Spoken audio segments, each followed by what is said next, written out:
Postpartum hormone feels like stepping into an elevator that suddenly drops a few floors. Nothing is broken, the building is fine, but your body absolutely felt that shift. If your mood feels off, your energy's gone, and fat loss feels harder than ever after having a baby, this video is for you. If you're new here, I'm Myriam, a scientist and a nurse, and I help women like you understand their hormone and how they affect all aspects of their life. And in this video, I'm going to be talking about the hormonal shift you experience during postpartum, how it affects you, and what you can do about it. One of the biggest misunderstandings about postpartum is thinking it's just a recovery phase. Like once the baby's here, your body should go slowly back to normal. But postpartum is actually a major hormonal event. During pregnancy, your hormone levels are at some of the highest they will ever be in your entire life. And then after birth, those hormones don't gently decline. They drop rapidly. In fact, the postpartum hormone shift is one of the largest and fastest hormonal changes a human body can experience. Postpartum is not a bounce back season. It's a rebuilding season. It's the season you work on recalibrating hormonally, neurologically, and emotionally. After birth, your body doesn't slowly ease into a new phase.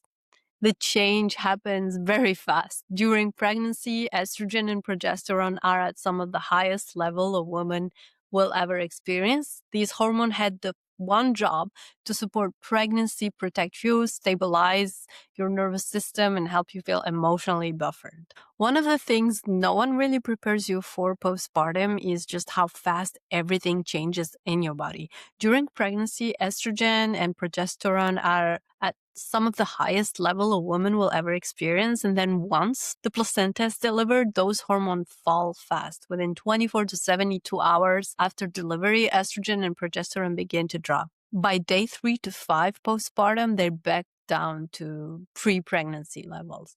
When this happened to me after my first baby, it felt sudden and disorienting. I remember thinking something must be wrong with me, my environment, or maybe I am experiencing postpartum depression, which is, by the way, a very serious condition that needs to be clinically addressed. So please talk to your provider if you feel any persistent symptoms of sadness or anxiety. I remember thinking it might be because I was away from home or family, or because I gave birth in the middle of a pandemic, or because I hadn't slept, had just gone through labor, and my entire life had changed overnight. And yes, those things mattered. But what I missed at the time was that my body was also coming down from an extreme hormonal high.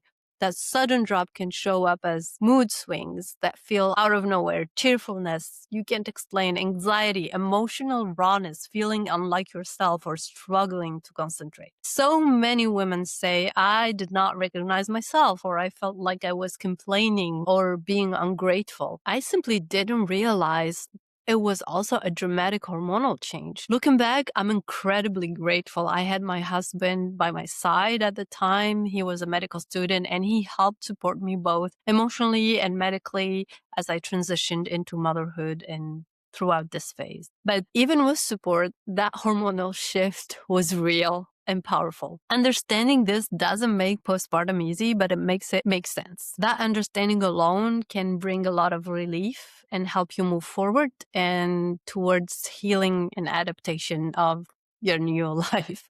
As estrogen and progesterone drop after birth, another hormone quietly rises to take center stage called prolactin. Prolactin, or the milk-making hormone. This is the hormone that makes milk possible in your body, especially if you're breastfeeding, but also changes how you feel in ways no one really explained to you. So prolactin keeps estrogen lower for longer and suppresses ovulation, which means your body stays in a more protective, conservation-focused state. This hormonal rise can make you feel a deep bone-level fatigue, brain fog that makes simple decisions feel heavy, or a kind of emotional flatness where you don't feel sad exactly and just muted. And because of it, also fat loss feels harder because your body is prioritizing nourishment now and survival over performance. So during this postpartum phase, your hormones aren't trying to get you back to your old self. They're focused on keeping you and your baby safe and well nourished. Then we have oxytocin, or the so-called love hormone. Oxytocin rises significantly during the postpartum period, especially during skin-to-skin contact, breastfeeding, and those quiet moments of bonding with your newborn. It's designed to help you attach, to soften your nervous system, and to deepen your connection with your baby. No one really explains to you that in addition to amplifying love, it also amplifies everything. So joy can feel so full that it brings you to tears. Sadness can feel heavier than expected. Emotions sit closer to the surface, and you may find yourself crying during moments that are beautiful and not painful. This heightened emotional openness is intentional. It helps mothers attune to their babies and bond with them, but without enough rest, reassurance, and support, it can feel confusing, or it can feel emotionally destabilizing. While many hormones are rapidly changing after birth, cortisol, your primary stress hormone, will stay elevated postpartum. Not because you're too stressed, but because your body is doing exactly what it's designed to. Sleep deprivation alone can keep cortisol high. And when you add night wakings, constant alertness, and breastfeeding demands, and mental load of caring for a newborn, the nervous system just rarely received a true signal that it's safe to fully rest and sit. Cortisol will help you stay awake, alert, responsive, and protective. But when it remains high for weeks or months postpartum, it begins to change how you feel. And when many women describe this as a feeling of anxiety or exhaustion, they feel wired and unable to relax. They have cravings and quick energy only to crash soon after. So elevated cortisol disrupts blood sugar regulation, leading to unpredictable energy and mood swings. And over time, the body will shift into conservation mode that translates into slowing metabolism and holding on to energy, particularly around the midsection, as a protective response. This is why pushing harder often backfires postpartum. The goal isn't to eliminate stress, but to support the nervous system enough for cortisol to finally goes back down and readjust to its normal levels. This isn't one hormone acting alone. It's an entire system shifting at the same time. So estrogen and progesterone will drop rapidly after birth. Prolactin will rise to give you milk, support nourishment of the baby. Oxytocin will increase because you need to love that baby. You need to deepen your bonding and have the needed emotional sensitivity. And cortisol will stay relatively higher to keep everybody, your body, your baby, and everyone safe and alert. Also, the sleep deprivation, constant alertness, and the mental load of caring for a newborn will also keep this cortisol elevated, as we discussed earlier. So that combination alone explains how much of what a woman experienced during the postpartum phase, why mental health feels different, and why energy is lower and less predictable, why fat loss feels harder, and why pushing harder or doing more doesn't work the way it used to. So your body isn't resisting you here. It's adapting, protecting, and prioritizing survival during one of the most hormonally complex seasons of your entire life. You just produced and gave birth to an entire human being, so be proud. Before we move on, if you would do me a huge favor and click the subscribe button below, it only takes 2 seconds and it means the world to me. Thank you so much. Now, postpartum emotions aren't just physiological, they're biochemical. When estrogen and progesterone drop so suddenly after birth, the brain temporarily loses some of its natural emotional buffer. And then you layer in the rising of oxytocin, which heighten emotional sensitivity, and then elevated cortisol from sleep deprivation, constant alertness, and mental load. And suddenly everything feels louder. So I remember moments where I felt deeply grateful, almost overwhelmed by love, and at the same time, completely undone by the smallest thing. I was confused by how inconsistent I was. How could I feel so thankful and so fragile all at once? Your hormone directly influences neurotransmitters. Sleep loss lowers emotional resilience, and identity shifts create vulnerability, and the nervous system stays in a near constant state of threat detection. That's why postpartum anxiety, low mood, or emotional sensitivity can show up even when life looks good on the outside. You don't need to be more positive. Your nervous system needs to feel safe again. That's all it requires. And that takes time. And if your symptoms become severe, please speak to your provider about it. Don't dismiss any symptom that could be a postpartum depression. So talk to your provider about anything that feels uncomfortable to you.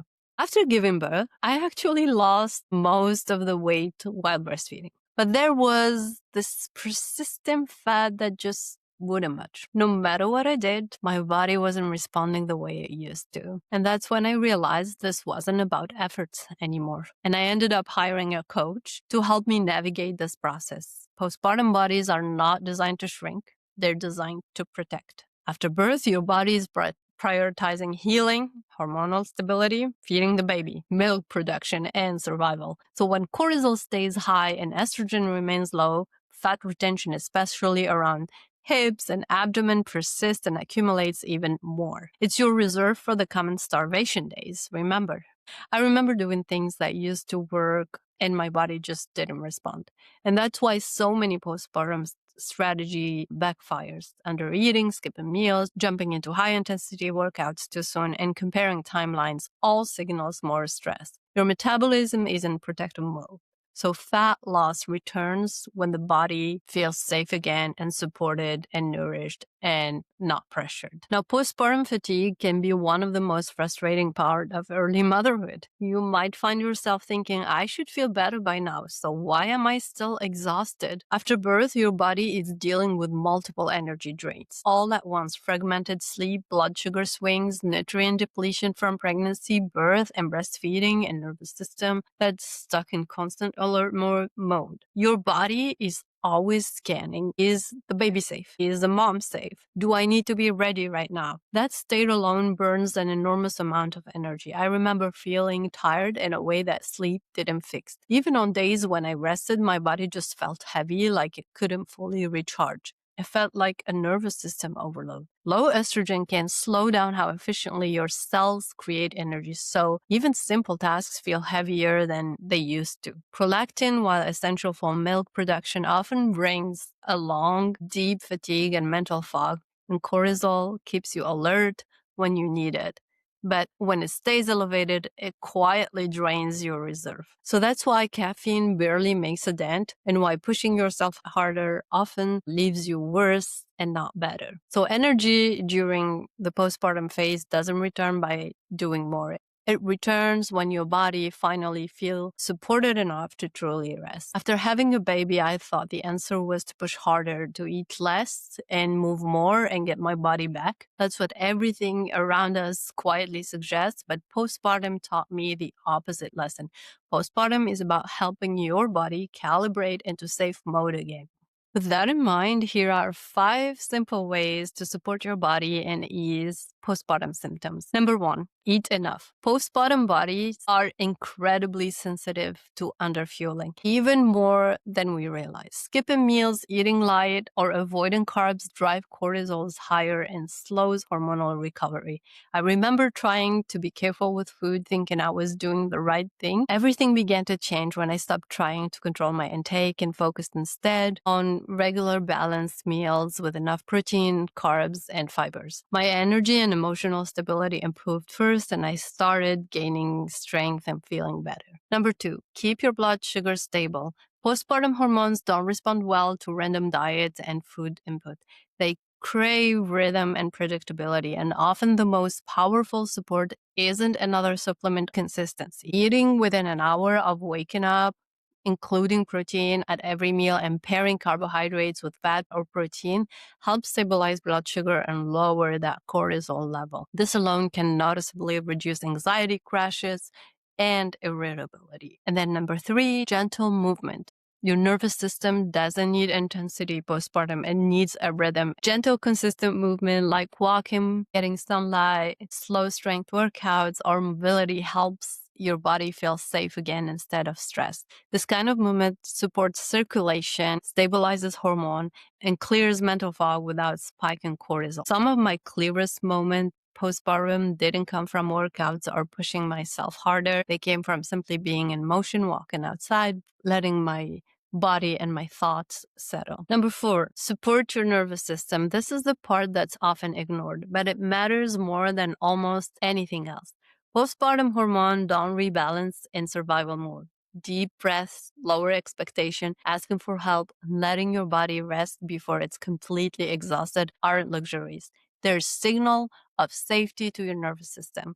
When you slow down instead of pushing through, your body finally gets the message that it doesn't have to stay on high alert. And now, number 5, forget about timelines. Letting go of all the timelines was one of the most important things I did to myself. We're so conditional to expect progress on a schedule. So let me give an example here. By month 6, I need to fit in that black dress because I have my birthday and I need to wear that. Yeah, but hormone realignment after birth doesn't work that way. For many women, especially if you're breastfeeding, this process takes months, sometimes longer. So postpartum don't follow a linear schedule. They recalibrate in response to safety, nourishment, sleep, and stress. One of the most important things I want you to hear is this. Postpartum is not a race back to who you were. It's the season of becoming someone new. Your hormones aren't meant to snap back overnight. Your nervous system is not meant to be calm while learning a whole new rhythm of life. Estrogen and progesterone take time to stabilize. Your brain chemistry needs safety, nourishment, and rest to recalibrate. And your body is prioritizing healing, bonding, and survival before performance. If this video made you feel seen or helped you understand your body a little better, let me know in the comments below where you are in your postpartum journey right now. Don't forget to subscribe. Watch this one next, and I'm really glad you're here. Thank you.